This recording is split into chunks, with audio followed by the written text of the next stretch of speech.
بسم الله الرحمن الرحیم. قدرمنو لیدونکو، نن موږ د ننګرهار ولایت بټي کوټ ولسوالۍ اړوند دریم فارم سیمه کې یو. دا سیمه د زراعت له پلوه ډېره حاصلخیزه ده او د رنګارنګ خدای نعمتونو ورکوونکي ځکه ده چې د نارنجانو، مالټو، د کینوانو په وخت کې د دې خاورې نه د ننګرهار او په افغانستان او ان تر سږ کال خو خوشبختانه د نړۍ ګوټ ګوټ ته د دې سیمې مالټې او نارنجان او کینوان دا ټول ورسېده او سږ کال د هندواڼو خټکیو موسم اوس هم دوام لري او شکر زه دا دی پکې چې د افغانستان سربیره کوزي پښتونخوا ته او د نړۍ مختلفو ځایونو ته د دې خټکي او هندواڼې مو رسېدي. نن موږ هم راغلي یو شاته چې تاسو دغه د نارنجانو، کینوانو یا د مالټو کوم بوټي ګورئ، دا اوس په بار کې دي او انشاءالله ژمې به پخېږي بیا. اوس د هندواڼو وخت دی. نن موږ ملګري رحمان ګل بیتاب، ساز محمد، الفت الله محفظې، همدارنګه عبدالرحمن ځلاند، رحیم الله همراز راغلي یو د فارمسي سیمې ته او د هندواڼو نه خوند اخلو. یو دانه خو مو خوړه او هغه هم په ډېر یو نوې طریقه باندې. اوس همراز صاحب یو نوی نوښت د هندواڼو سره کړی. همراز نوښتونه ډېر ښه راځي. ګلپي چې څه وخت دی پخوي هم یو عجیبه رنګ، که بانجان پخوي یو عجیبه رنګ، که بینډۍ پخوي یو عجیبه رنګ. د هندواڼې په دغه ماتولو باندې هم زموږ د ملګرو دغه پام، یعنې ستاسو پام به هم اوښتی او وختنی بیل ماډم. او زه داسې وایم چې نړیوال هم اکثره کوشش دا کوي چې همدغه پخلي، همدغه د ژوندانه کوم دغه چې سبزیجات دي، کوم میوهجات دي، په نوي رنګ باندې یا وسایل ورته پیدا کوي یا په نوي رنګ پخوي. نو دغه نوښت ډېر خوندور و. بېتابه ستا نظر په دې هکله باندې اورو چې د همراز صاحب د دې ماتونه، یعنې خوند خو هسې هندواڼه کوي، خوند دپاره خلک ماتوي، خو بیا چې پکې نوی رنګ پیدا شي، نوی نوښت پکې پیدا شي، خوند پکې لږ زیات شي. نو لیدونکو ته که سلامونه څه لیدونکو زما د اړخ هم مینه او سلامونه ومنئ. شینواري صاحب وویل چې موږ فارمسۍ ته تللي وو، نو هندواڼې هم تاسو ګورئ، اوبه روانې دي، نو ملګري را سره دي، زه خو ډېر خوشحاله یم. نور کورونه چې شوی نو مهرباني ساز محمد ته هم ستړی مه شي. لیدونکو ته سلامونه، نیکې هیلې وړاندې کوو. لکه څرنګه چې شینواري صاحب وویلې چې ننګرهار ولایت د بټي کوټ اړوند د فارمسۍ ته راغلي وو. دلته چکر ووال ګورو، همراز صاحب هندواڼه په داسې شکل جوړه کړه چې زما چا خبره تعجب باندې ویوړله. زه هم ټولو لیدونکو ته په خپل وار سره سلامونه وړاندې کوم. خوښه او خوشحاله یم چې دغه سیمه مخکې ډېره نامنه وه، اوس یې کلارې په امن کې دلته امنیت تامین دی او کلارې موږ ناست یو ملګرو سره او د خوښۍ احساس کوو. ډېره مهرباني همراز صاحب. ستا دغه د لاس او د ګوتو برکات دی، کمالات ستا په عمر باندې شي او خدای دې ډېره پورې موږ ته ژوندی لرئ، انرژي دې کمه مه شه. لکه د دې راز په څه کې دی چې دا ته نوښت کې که د ملګرو بنډارې او د پخلي مسالې ته ستا نوښت پکې غوښه څو ډوله پخوي، ډوډۍ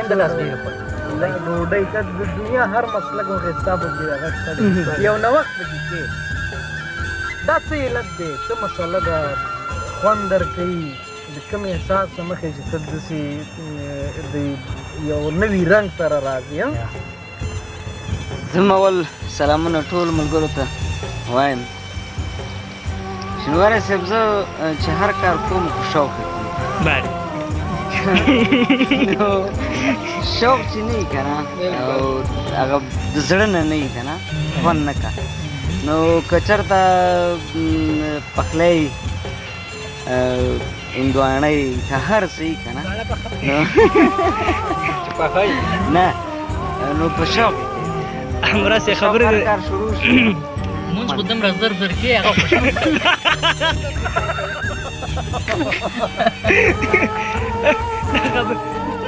امرا سه دا خبر اعلان کې دواړه قصدن په موټر ځان ووهي او ښه ژوبل شي خو چې پوښتنې ته د یار رانشي خوند خانه به غزل اورو بیتونه داسې دي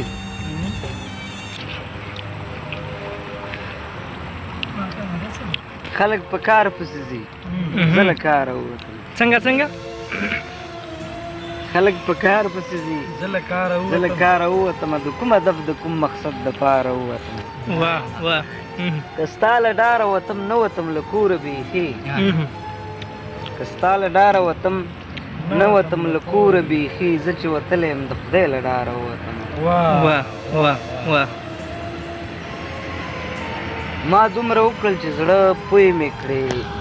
پړ مې کړې ما دومره وکړل چې زړه پوی مې کړې پړ مې کړې له نرخه ونوتم زه له ښاره ووتم او ستا رڼا لاس کې و آخر منزل ته ورسېږي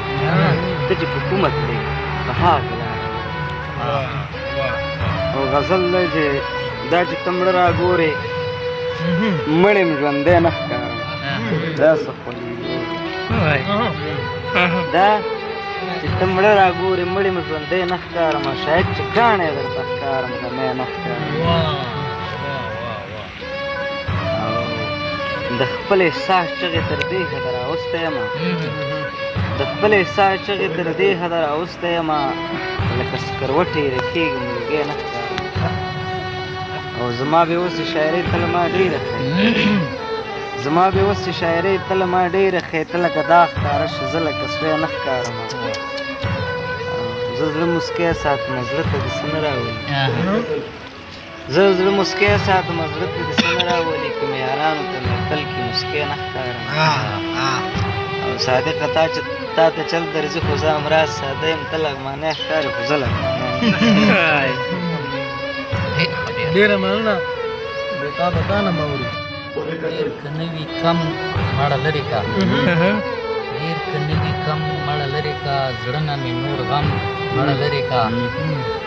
سترګې مې د پړاخې ترې ونه لیدې تور پیکر دې سم مړه لرې کا او دا دروازه ویسه تر اټک پورې دا ګیټ د تورخم مړه لرې کا خپل پیکي ته ګل کا رحمان ګل بېتاب دا ګل د شړشم مړه لرې کا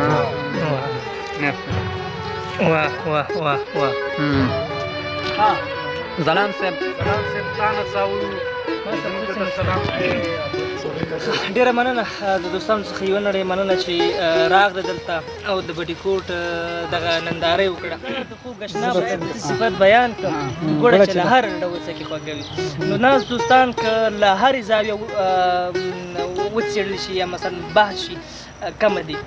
شینواری صاحب بېتاب صاحب همراز صاحب ساز محمد صاحب او کیمرامین محفظی صاحب دوی خوښ اوسي خوشحاله دي اوسي چې بټي کوټ ته راغله که څه هم د ګرمۍ موسم دی خو هندواړه مې ورته راوړو بیا همراز صاحب پکې خپل نوښت وکړه په ښه شکل یې ماته کړه اوس دا دې تاوې خوري ستاسو څخه ډېره مننه بیا هم راشئ هر کله راشئ او زموږ دروازې درته پاکستانو خبره کلاوي دي خدای پامان ډېره مننه خوشحاله اوسېږئ